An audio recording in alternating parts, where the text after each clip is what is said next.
Pharmacist knew my name before I knew hers. That was the thing about living in the same town for 41 years. You become furniture. Recognizable, reliable, easy to overlook. She'd been filling my prescriptions for going on 6 years, and I'd been calling her honey for most of them because I could never hold on to the name on her badge long enough to make it stick. Audra. I know it now. I'll know it for the rest of my life. But I'm getting ahead of myself. It was a Tuesday in February, the kind of cold that doesn't bite so much as press. Flat and gray and relentless. I'd driven myself to the pharmacy the way I always did. Parked in the same spot near the cart return. Walked in through the sliding doors that let in a gust of frozen air behind me. My hip had been bothering me since November. I walked slower than I used to. I noticed things I used to walk past. The pharmacy counter at Garrett's Drug was in the back, past the seasonal display, Valentine's Day that week, all red cellophane and stuffed bears, and past the reading glasses rack in the cough syrup aisle. I took my time. I always took my time now. My son-in-law was waiting in the car. He'd insisted on driving me. That had started about 4 months earlier, the insisting. Little things at first. Let me carry that. I'll get the door. Why don't I just come along? I'd taken it as kindness. My daughter had married him 11 years ago, and I'd spent most of those 11 years trying to find something to genuinely like about him. The driving seemed like progress. I handed my prescription slip to the girl at the drop-off window and shuffled to the waiting area.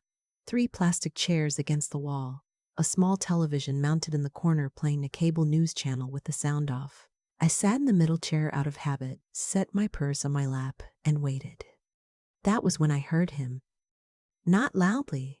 That was what made me go still. He wasn't arguing, wasn't raising his voice the way he sometimes did when he thought I was out of earshot. He was speaking in the low, measured tone I recognized from the times he'd talked to his business associates on the phone. The voice that meant he wanted to sound reasonable while doing something that wasn't. I could see the reflection in the black screen of the television. He'd come inside.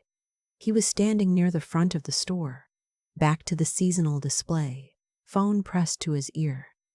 She's doing it Thursday, he said. The notaries already confirm. A pause. Both accounts. That's what we agreed. She thinks it's just updating the beneficiary forms. Another pause. Longer. She's not going to question it. She trusts me. I did not move. I'm not sure I breathed. The stuffed bears in the Valentine's display were visible over his left shoulder in the reflection, all pink and red and obscene. I had been updating my beneficiary forms. That was what my daughter and her husband had sat across from me at my kitchen table and explained 2 months ago. Estate planning, they'd called it. Responsible. Smart. You've put this off long enough, Mom. Let us help you get it sorted out. My son-in-law knew a notary. Of course he did. Thursday was 4 days away. Maylene? I startled.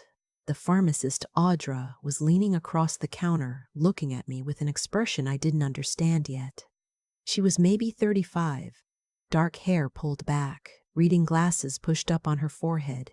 She had always been brisk with me, professional. We had never once had a conversation that lasted longer than the time it took to run my insurance. She was not being brisk now. Come on up, she said, and something in her voice made me stand before I decided to.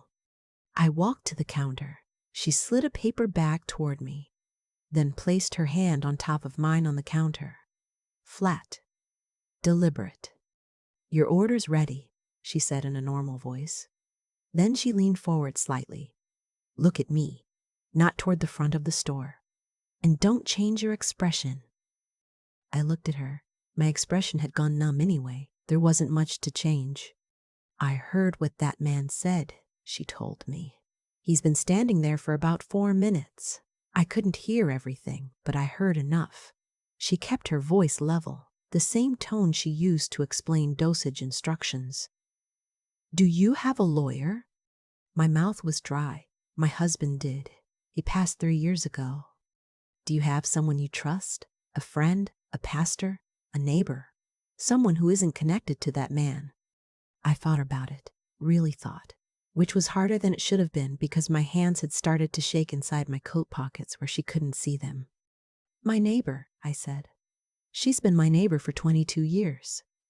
Call her before Thursday, Audra said. Call her tonight. She straightened up, tapped the paper bag. Your insurance covered everything. You have a good evening. My son-in-law appeared at the end of the aisle 30 seconds later. All set? He said, in that easy, reasonable voice, smiling. All set? I said. I carried the paper bag to the car. I looked out the window the whole drive home and didn't say much, which he attributed, I think, to my hip. I need to back up and tell you about my daughter, because otherwise none of this makes sense. And I've spent 3 years since my husband Randall passed, trying to make it make sense to myself. Her name is Clover. I named her that because Randall and I had gotten engaged in a field behind his parents' farmhouse, and there was clover everywhere. And I was 24 years old and thought that kind of thing mattered. She hated the name growing up. By the time she was in high school, she'd taken to going by her middle name, which is Anne. And I understood, even if it quietly broke something small in me every time. She was a serious child, not unhappy, just serious. She watched things carefully. She married her husband. I'll call him what he was, which was a problem from the start. When she was 33, after dating him for 2 years, during which I met him exactly 4 times. His name is Whitmore, which tells you something about the family he came from. His mother called twice a year and made comments about my kitchen curtains. His father had been some kind of financial advisor before he retired and lost most of his clients, in a way that was never fully explained to me. I tried. I want to be clear about that. I made the effort for 11 years because Clover was my daughter, and she'd chosen him, and I respected that choice even when I didn't understand it. What I did not understand, and should have understood sooner, was that Whitmore had been in debt for most of those 11 years. Not small debt, not credit card debt that gets embarrassing at Christmas. The kind of debt that changes a person's behavior in ways that are hard to name but easy to feel. I found that out later. I'll get to it. What I knew that February was that Randall had left me with a paid-off house on Sycamore Street, a reliable savings account, and a modest investment portfolio that his brother's firm managed. Not wealthy. Comfortable. The house alone in that neighborhood was worth more than Randall and I had ever thought it would be. The market had been absurd for years. The house was worth $460,000. The savings and investments came to another $200 change. $650,000, roughly, sitting in the name of a 63-year-old woman with a bad hip who drove herself to the pharmacy every 2 weeks and called the pharmacist honey. And on Thursday, I was going to sign a notarized document that would have transferred beneficial interest in all of it, the accounts, the house, eventually, to a joint trust controlled equally by my daughter and her husband. I had not read it carefully. I am ashamed of that.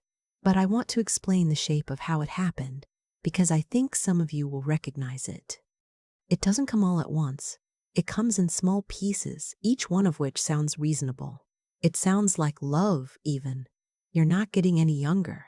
Randall would have wanted this sorted out properly.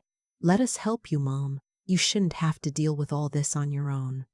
I was lonely.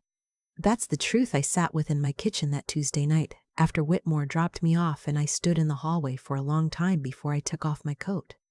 I had been lonely since Randall died, and loneliness makes you want so badly to believe that someone is helping you.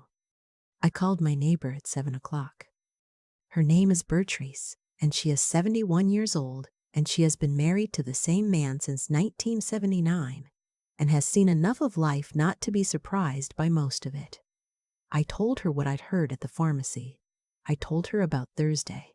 I told her about the documents I'd only half read, which were sitting in a manila folder in the kitchen drawer where I'd put them 2 weeks ago.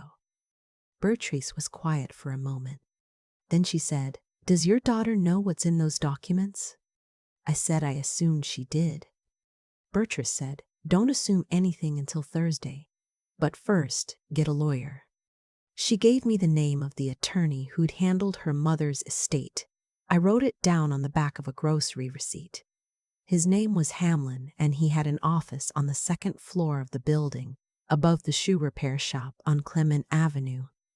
I called him at 9 the next morning. Hamlin was 60-something, compact, with a white mustache and the particular stillness of a man who has heard difficult things for a living and made peace with that fact. His office smelled like coffee and old paper. He had a framed photo of a yellow Labrador on his desk and a dying fern in the corner that I found oddly comforting. I brought the folder. He read for 11 minutes. I know because I watched the clock on the wall behind him the entire time, the way you watch things when you're afraid to look at the thing in front of you. Then he set the papers down on his desk and folded his hands on top of them. "Mrs. Aldine," he said, "where is your daughter in all of this?" I said I didn't know. I said I had been trying to figure that out. He nodded slowly. "What I can tell you is what this document would have done.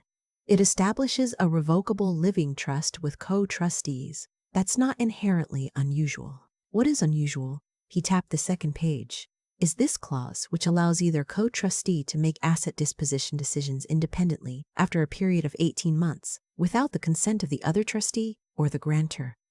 I must have looked the way I felt because he paused.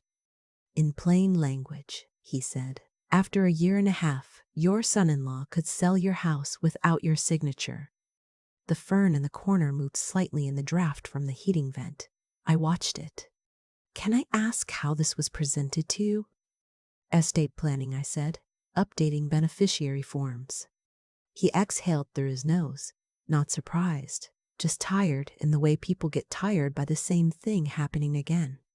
"Do not sign anything on Thursday," he said. "Cancel the appointment or postpone it if you feel you need a reason. Tell them you're not feeling well. Can you do that?" I said I could do that. "And I'd like you to consider," he paused carefully, "whether you want to involve your daughter in this conversation or whether you want to gather more information first." I thought about Clover at 8 years old in the yellow kitchen on Sycamore Street, sitting on the counter while I made soup, her feet swinging, telling me about a book she was reading. I thought about her at the table 2 months ago, watching her husband explain the documents, the expression on her face that I'd noticed and then talked myself out of noticing. "Gather more information," I said. Hamlin had a contact. He was careful about how he described this person, someone experienced in financial irregularities, and made it clear that what he was suggesting was information gathering only, not accusation. But he believed, he said quietly, that I should understand the full picture before Thursday. What came back over the next 48 hours was not a full picture, so much as a series of photographs that assembled into one. Whitmore had been in significant debt since before he married my daughter. A failed business venture, a franchise that collapsed, and subsequent loans, some from conventional lenders, some less conventional. He had been managing this, in the years since, through a combination of restructuring and what Hamlin, reading from a report in his measured voice, called anticipated asset consolidation. I was the anticipated asset. There was more. I won't go through all of it, but the part that sat in my chest like a stone was a note. Forwarded from a message thread, I don't know how they got it, I didn't ask, in which Whitmore wrote to someone I didn't recognize, dated 9 months after Randall's funeral. "The timing will work. She's isolated and she trusts Anne completely. We just have to be patient." Patient. They had been patient for 2.5 years. I sat in Hamlin's office and I read that line 4 times. I thought about all the times Whitmore had driven me to the pharmacy. All the times my daughter had called to check in, asked how I was sleeping, suggested we update the paperwork. I thought about whether any of it had been real, and then I thought about the expression on Clover's face at my kitchen table, and I decided I needed to ask her directly. Not because I was certain, because I needed to know. I called her on Wednesday afternoon and asked her to come for coffee Thursday morning. "Just the 2 of us," I said. "Whitmore had a meeting," she said, "so that worked out." She arrived at 9:30 in her blue coat, with a box of those iced lemon cookies from the bakery on Pratt Street that she knew I liked. I made coffee. We sat at the kitchen table, the same table where she'd explained the trust documents to me 2 months ago. The manila folder was in the drawer. Hamlin's card was in my coat pocket. I let her drink half her coffee. Then I told her what I'd heard at the pharmacy. I watched her face. I had been watching faces for 63 years. Randall's face, her face, a lifetime of faces, and I knew the difference between shock and performance. What I saw was shock. Real shock. The kind that drains the color from a person's cheeks and makes their eyes go somewhere far away. Her cup went down on the saucer hard. Not dramatically. Just the involuntary loss of a careful grip. "What meeting?" she said. Her voice was flat. I asked her what she meant. "He told me he had a meeting this morning." Her eyes came back to me. "He's had a lot of meetings lately. I thought they were about the Hendricks account." There was no Hendricks account. I found that out later. But in that moment, I watched my daughter sit across the table from me, and I watched something shift in her face. Not collapse, not break, but shift. The way a person's expression shifts when the story they've been telling themselves stops holding together. "Mom," she said, "show me the documents." I got the folder from the drawer. I set it between us. We read it together, really read it this time, including the clause on page 2. And I watched my daughter read the same line I'd read in Hamlin's office. She closed the folder. "I didn't know about that clause," she said. "I signed off on the version he showed me. It didn't have that language." "He showed you a different version?" "Yes." She sat with that for a moment. "Yes, I think he did." We were quiet for a while. The coffee went cold. The lemon cookies sat in their box untouched. "I need to call someone," she said finally. "I already did," I said, and gave her Hamlin's card. "I want to tell you what happened afterward, because I think it matters." Whitmore did not go quietly. People rarely do when the plan they've been executing for 2.5 years comes apart in a single morning. There were lawyers, and there were documents, and there were several months of things I'd rather not relive in detail. His debt situation was formally examined. The trust documents, both versions, became evidence in a civil proceeding.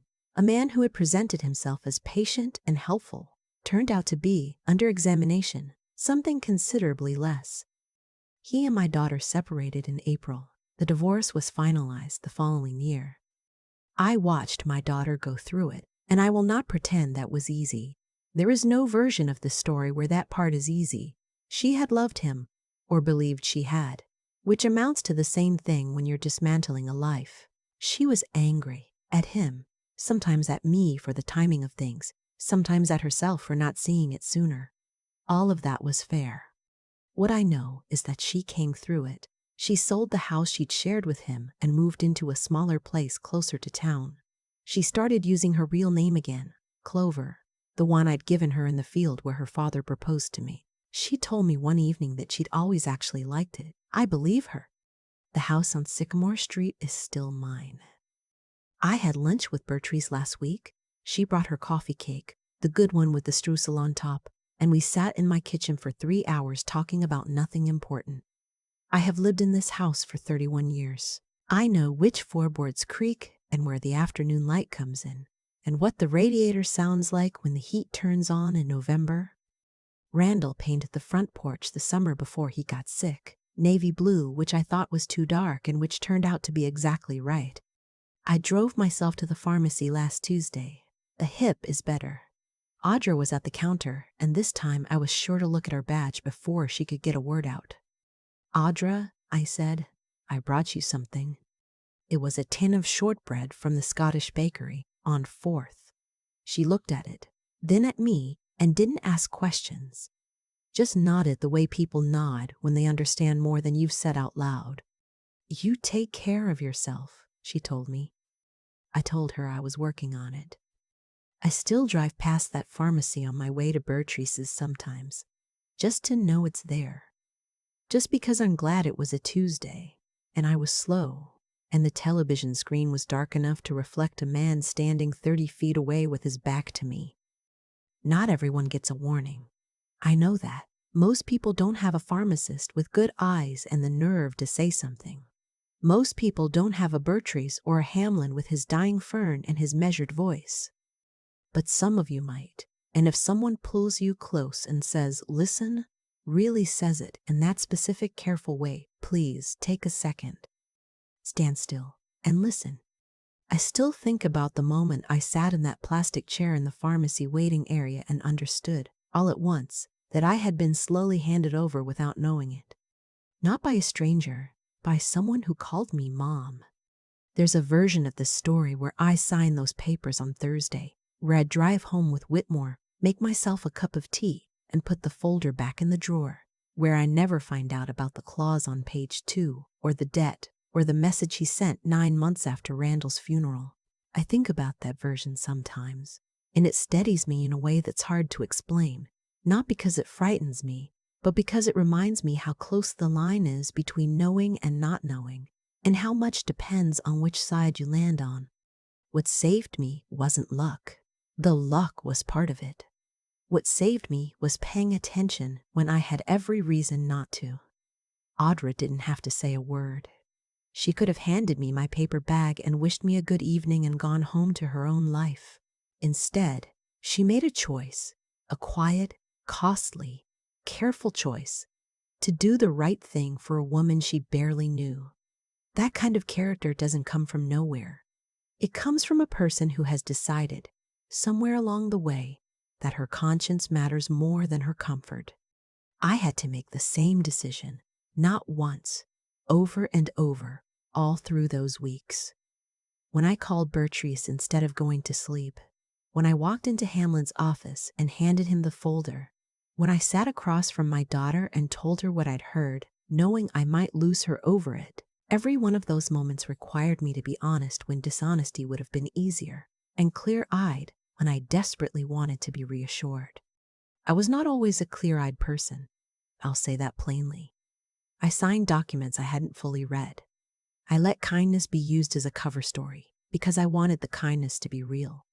The loneliness after Randall died made me want so badly to believe that someone was looking out for me. That wanting, that need, is not a weakness I'm ashamed of. It's human, but it is exactly the place where people get hurt, and knowing that now is something I carry forward. What I've come to understand is this: integrity is not just about being honest with other people. It's about being honest with yourself first. Seeing things as they are, not as you wish they were. I failed at that for a while. I chose comfort over clarity, and the world, not cruelly, just honestly, showed me the cost. Clover is doing well. She is building something new, and it is slow and it is hard, and I am proud of her in a way that has nothing to do with what she accomplishes, and everything to do with who she's choosing to be. She could have turned inward, become bitter. Instead, she got up. That kind of persistence, the quiet, undramatic kind, the kind that just keeps showing up, is the thing I most want to tell her she has. The house on Sycamore Street still has the navy blue porch.